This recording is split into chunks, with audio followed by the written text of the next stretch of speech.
Plongeons dans le monde captivant du travail social. Expose ton travail social est un balado francophone international qui projette de vous faire comprendre le travail social. Je vous emmène à la rencontre de ceux et celles qui œuvrent pour le bien-être de la société. Bonjour à tous et à toutes et bienvenue dans ce nouvel épisode. Aujourd'hui, mon invité, Jorane Legal, assistante de service social diplômée d'État français, va porter un regard sur la profession d'assistante de service social à travers mes questions. Si jamais vous voulez en savoir plus sur Jorane, je vous invite à écouter l'épisode numéro 3 qui porte sur mieux comprendre le travail social en France. Alors maintenant, je nous lance tout de suite dans la première question. Jorane, en France, pourquoi on va voir une assistante de service social ? En France, encore aujourd'hui, ce qui se passe, souvent les personnes, quand elles se présentent aux assistants de service social, elles sont ce qu'on appelle un peu en difficulté, c'est-à-dire elles ont des difficultés. Alors en France, il y a des enjeux importants en matière d'accès aux droits, par exemple, plein de droits qui leur manquent, qu'elles n'ont pas pu faire valoir pour plein de raisons, en particulier, par exemple, la dématérialisation. Et donc, les assistants sociaux vont essayer de travailler, de les accompagner sur ces parties-là, pour un petit peu rétablir un peu l'équilibre financier des situations que les personnes vivent. Alors, je trouve ça intéressant que tu parles de rétablir un équilibre financier. Justement, il y a souvent un préjugé avec les assistantes et assistants de service social, c'est on va la voir pour obtenir une aide financière. Est-ce que tu peux nous en dire un petit peu plus ? C'est le paradoxe des aides financières. Enfin, on dit aux gens d'aller voir l'assistante sociale qui va leur trouver de l'argent, mais on ne trouve pas d'argent. Moi, je n'ai pas de carnet de chèques dans mon bureau ou de clé de logement. À un moment donné, on travaille avec les gens sur ce qu'ils souhaitent. Et on peut arriver, par exemple, à faire de l'accompagnement social, de service social, sans distribuer comme ça des aides financières sans cesse, sans devoir... c'est des dossiers extrêmement coûteux en temps, pour récupérer parfois une centaine d'euros qui ne résolvent absolument rien aux situations, qui sont faits des pansements sur des jambes de bois, et plutôt que de réfléchir à la question de qu'est-ce qui se passe là, pourquoi on en est arrivé là, comment on en est arrivé là, et où on va maintenant. Et bien sûr, l'aide financière, elle peut, à un moment donné, s'inscrire, elle peut être utile dans un vrai outil, mais souvent, les professionnels, par exemple, assistants de service social, leur hiérarchie qualifie la qualité de leur travail au nombre d'aides financières qu'ils ont pu faire, alors que c'est l'inverse. Il faudrait évaluer presque la qualité du travail, si tant est qu'il soit évaluable, au nombre d'aides financières qu'ils n'ont pas fait. Parce que ça, c'est un vrai exploit, et ça demande une vraie technicité. Justement, en fait, ce que tu mentionnes à travers l'accès aux droits ou l'aide financière, c'est parfois en fait la porte d'entrée des personnes pour venir rencontrer l'assistant ou l'assistante de service social en France particulièrement. Et est-ce que toi, tu aurais une autre expérience à nous partager sur tes accompagnements sociaux ?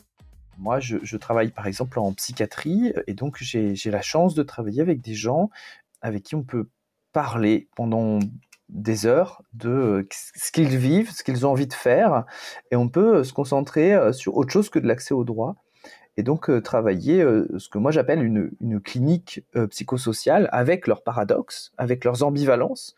Alors, c'est souvent sur les questions d'enjeux liés au travail, et ils me disent, bon, et si j'y arrive pas ? Et je dis, si vous n'y arrivez pas, notre relation à nous sera préservée.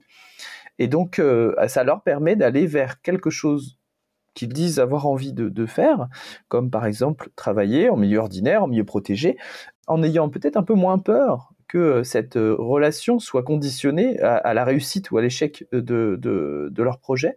Et donc, ça permet un peu plus de liberté.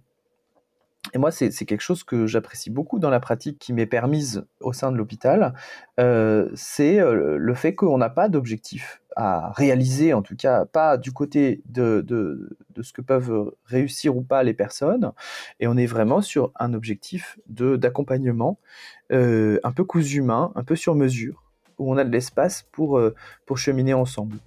C'est vraiment intéressant ce que tu dis. Puis, dans ton explication, il y a quelque chose sur lequel j'aimerais que tu reviennes. Qu'est-ce que tu entends par « je travaille avec le paradoxe » ou les paradoxes que peuvent vivre les personnes ?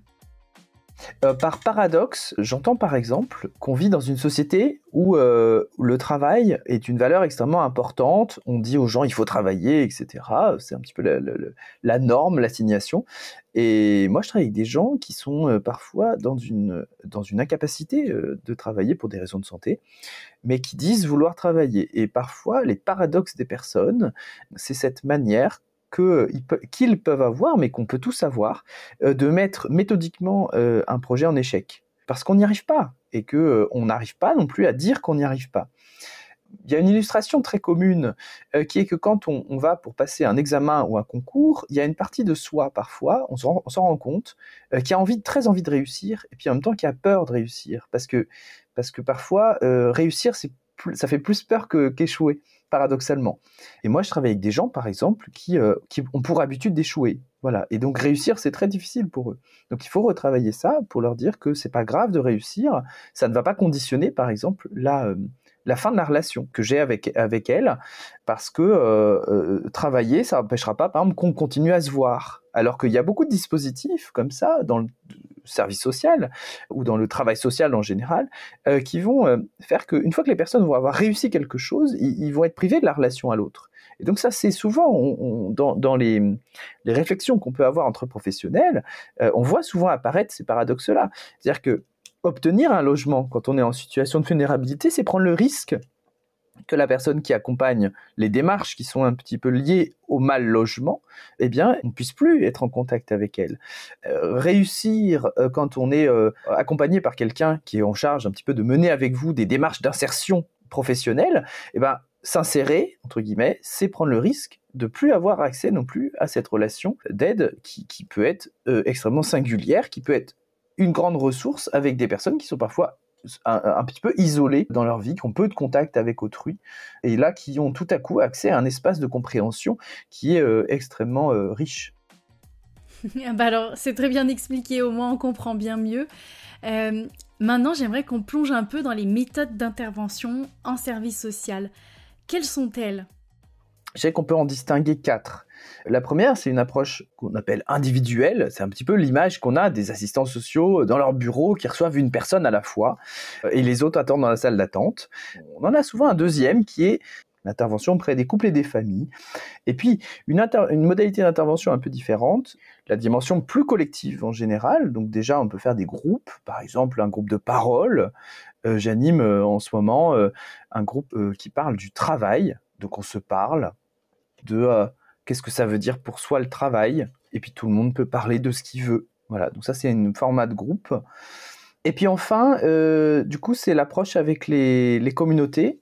Alors en France, on ne dit pas communauté, parce qu'on a une vision très universaliste de la chose. Quelques collectifs qui réalisent du travail social communautaire, mais c'est assez rare, assez mal financé parce que c'est un petit peu compliqué d'obtenir des fonds publics pour réaliser ce type d'action, mais pour autant, c'est des actions, par exemple, à Grenoble qui fonctionnent, notamment, par exemple, dans une communauté d'habitants qui souhaitaient des travaux d'isolation auprès de leur bailleur social et qui ont pu aller auprès du bailleur pour plaider un petit peu leur cause, que ça n'allait pas, qu'ils avaient froid, et donc ça, c'est tout le travail qu'il y a autour, d'accompagner pour faire que ça puisse se nommer et s'exprimer dans le champ citoyen et politique. Super, alors pour résumer très brièvement, il y a 4 méthodes d'intervention individuelle, celle avec les familles et les couples, l'intervention de groupe et l'intervention collective ou communautaire, dépendamment comment on l'appelle. Maintenant, plus concrètement, en plus de ces méthodes d'intervention, comment on peut distinguer le service social à travers le travail social français ? Globalement, ce qui fait le service social, c'est qu'il essaye d'intégrer les personnes et leur environnement social dans le champ plus général des politiques sociales pour essayer que ça se parle mieux, que ça arrive à mieux fonctionner ensemble. Pour moi, les pratiques du service social, elles sont au fond éminemment politiques. Et donc, quand on dit améliorer les conditions de vie, d'accord, comment ? Est-ce qu'on dit, on met n'importe quel toit sur la tête des gens, ou est-ce qu'on se dit, aidons les gens à obtenir un toit ? C'est deux approches très différentes. Moi, je suis pas maçon. Donc, à un moment donné, c'est comment on va situer soi-même, la personne, dans un champ qui est complexe, c'est-à-dire qu'il faut aussi pouvoir l'appréhender. Les assistants sociaux, par exemple, sont quand même de très très bons lecteurs des politiques sociales, de leurs enjeux, de leurs paradoxes, et aussi de toutes leurs imperfections, parce que c'est comme ça, les politiques sont toujours un petit peu imparfaites, et les assistants sociaux, ils sont toujours un petit peu dans les interstices, en tout cas, ils accompagnent toujours les personnes qui sont un petit peu dans les interstices des politiques sociales. Ce que je comprends ou que j'interprète à travers ton explication, c'est que les valeurs profondes des assistants et assistantes de service social, elles sont vraiment liées à des valeurs telles que la justice sociale ou la défense des droits. Puis la défense des droits peut se mettre à l'œuvre en fait grâce aux politiques sociales parfois. Oui, les assistants sociaux sont quand même très axés sur la défense des droits, mais avec un glissement ces dernières années où il y a une confusion entre la défense des droits et l'accès aux droits, et ils sont souvent mis en position d'accès aux droits aujourd'hui. Alors qu'en réalité, la défense des droits, c'est pas que l'accès aux droits. Souvent, on pense à l'accès aux droits au sens des dispositifs, c'est-à-dire est-ce qu'il a bien le RSA, est-ce que la personne elle a pas de logement, est-ce qu'elle a fait un DALO, etc. Or ça, c'est des questions de dispositifs. Ça n'est pas la question d'avoir un toit, de disposer d'un toit, d'être en sécurité au travers d'un toit, parce qu'on n'a pas besoin d'un toit pour avoir un toit. On peut vivre de façon très différente, dans une caravane, dans un mobil-home, et se sentir très, très chez soi, en fait, et être en sécurité chez soi. Donc c'est vraiment tout l'enjeu de comment on adapte pour chaque personne sa manière de vivre, sa manière de son parcours, etc. Comment on va faire en sorte qu'elles se sentent bien. Moi, je travaille avec des gens, c'est impossible pour eux de vivre entre quatre murs. Enfin, je veux dire, c'est une prison pour eux. Donc, c'est comment on va travailler avec chaque personne pour dire, alors, de quoi vous avez besoin, vous? Et si ça n'existe pas, peut-être on peut le créer. Et je trouve que dans le service social français, aujourd'hui, ce qui manque un petit peu, si je devais faire une proposition d'amélioration, c'est par exemple une meilleure articulation avec la question du politique. On se sert assez, les professionnels se servent assez peu du levier alors ne serait-ce que de s'adresser aux politiques. C'est pas forcément d'aller en faire, on peut en faire aussi bien sûr, mais on en fait dans le quotidien de la pratique, mais peut-être ça peut être aussi de s'adresser aux politiques pour changer pour une politique sociale ou pour en créer une de nouvelle, de façon à pouvoir avancer sur un certain nombre de situations qui seront peut-être un peu similaires les unes les autres, et pour offrir de nouveaux services aux personnes, aux habitants, aux citoyens, etc. Passons à une des questions phares du balado qui a vraiment l'intention de faire rayonner le travail social et en l'occurrence le service social. Tu me mentionnais un petit peu hors antenne, hors enregistrement, que pour toi, il y avait 2 raisons qui faisaient que le travail social en France n'était peut-être pas assez visible. Est-ce que tu peux nous expliquer un petit peu ta pensée ? Je pense qu'il n'est pas visible, notamment sur 2 champs, le champ médiatique et le champ politique. Et le message qu'il a envie de délivrer, c'est le message de ce que les personnes ont à dire. Et les professionnels assistants de service social, ils accompagnent, mais du coup, ils ne se substituent pas aux gens. À la fois, on leur apprend à s'intéresser aux gens, c'est-à-dire qu'on présume pas des gens selon leur couleur de peau, selon leur pays de naissance, selon leur nationalité, etc. On s'intéresse à la singularité, donc on va à la rencontre. Donc déjà, ça empêche toutes les formes de généralisation, normalement, qui font qu'on peut, comme globaliser, etc. Et du coup, ils s'interdisent complètement de parler à la place des gens, des situations qu'ils vivent. Et donc, c'est comment on accompagne la personne à prendre la parole, sachant que la sphère médiatique est très peu ouverte, ou politique, est très peu ouverte aux personnes en situation de fragilité, en personnes en difficulté, aux marges, etc. Et donc, je pense que ce travail de visibilisation du champ, en fait, il est compliqué, il est rendu compliqué par cette difficulté à communiquer à la place des gens et à parler à leur place. Les professionnels n'ont que des choses dans le détail, dans le cousu humain, à faire valoir, et ça empêche un petit peu le service social de percer, entre guillemets, dans ces 2 espaces, médiatiques et politiques. Alors j'ai l'impression que ce que tu mentionnes, c'est un petit peu la réalité dans beaucoup de pays concernant le travail social ou le service social. Est-ce que toi, tu aurais une idée ou des propositions, des choses qu'on pourrait mettre en avant pour laisser la place aux personnes de s'exprimer, par exemple ? Bon, pour faire une proposition, moi je travaille des écrits coécrits, c'est-à-dire les personnes écrivent quelque chose qui leur ressemble, ou j'écris quelque chose qui ressemble à ce qu'un service social, ce qu'un assistant de service social pourrait écrire sur eux. Et puis, on va faire les choses en même temps. Alors, je pratique par exemple beaucoup la co-signature. J'écris des choses très sérieuses sur eux. On le lit ensemble, on le travaille ensemble. C'est des écrits qu'on travaille ensemble. Ils sont toujours très impressionnés par la manière dont leur vie est formulée en d'autres termes. Alors, souvent des termes un peu techniques, un peu bureaucratiques, mais du coup, assez valorisants aussi. Et donc tout ça fait qu'ils existent dans un champ qui est un peu différent de la manière dont ils se racontent eux-mêmes. Mais ça, moi, je m'en sers vraiment comme un outil qui me permet à moi de les raconter, mais avec eux. Et puis ensuite, ils peuvent travailler quelque chose qui leur appartient à eux. Et moi, je peux les aider à formuler ça. Et souvent, du coup, on fait tout ça en même temps. Et comme ça, à la fin, on a 2 écrits qui viennent d'eux, qui viennent de moi aussi. Mais c'est eux qui signent, qui co-signent, etc.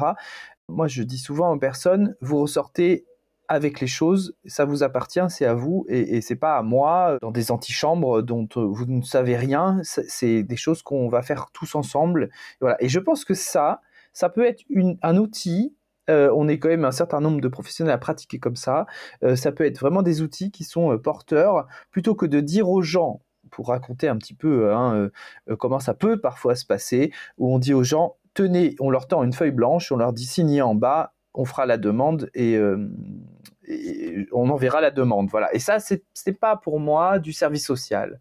C'est autre chose. Voilà. Chacun fait ce qu'il peut, chacun fait comme il veut, mais ça, c'est pas du service social. Ça se travaille pas avec les gens. Voilà. Et ça, je pense que ça les aide à exister dans le champ politique, notamment quand, au lieu d'avoir un écrit qui va s'adresser à on ne sait pas qui, une commission d'aide financière, on change et on dit on va l'adresser aux députés. Voilà, parce que là, on travaille avec les gens, l'institution, la politisation, etc. Et ça peut être un outil comme un autre pour politiser et médiatiser le service social et tout au moins la parole des personnes que les professionnels accompagnent. Merci beaucoup. Alors, pour terminer sur cet épisode qui concerne les assistants et assistantes de service social en France, est-ce que tu aurais un mot de la fin pour conclure ? Je dis souvent aux professionnels ou aux futurs professionnels ou aux candidats, rejoignez au moins un collectif, n'importe quoi, une organisation constituée. Alors, il y a l'ANAS, l'Association nationale des assistants de service social, qui est un peu le phare dans tout ça, mais il y a plein d'organisations. En tout cas, continuez à réfléchir, à vous questionner, à interroger les choses, parce que c'est ça, la profession, elle se nourrit de tout ça. Et donc, si vous souhaitez rejoindre l'ANAS à ce titre-là, super. Mais s'il y a d'autres collectifs qui vous intéressent, ou même que vous voulez lancer le vôtre, lancez-le. La profession est tellement riche de cette capacité à se structurer que vous ferez du bien autour de vous, vous ferez du bien à vous et vous ferez du bien autour de vous. Et ça, c'est vraiment essentiel. À travers la fin de ton message de conclusion, j'entends aussi prenez soin de vous professionnellement, et se prendre soin, il peut aussi passer par le collectif. Alors merci beaucoup Joran pour ta participation à ce 2e épisode pour le podcast Expose ton travail social. Pour les autres, on se retrouve la semaine prochaine avec un nouvel épisode. Vous venez d'écouter un épisode du balado Expose ton travail social. Un podcast pour comprendre le travail social, vos voix rendent visible le travail social.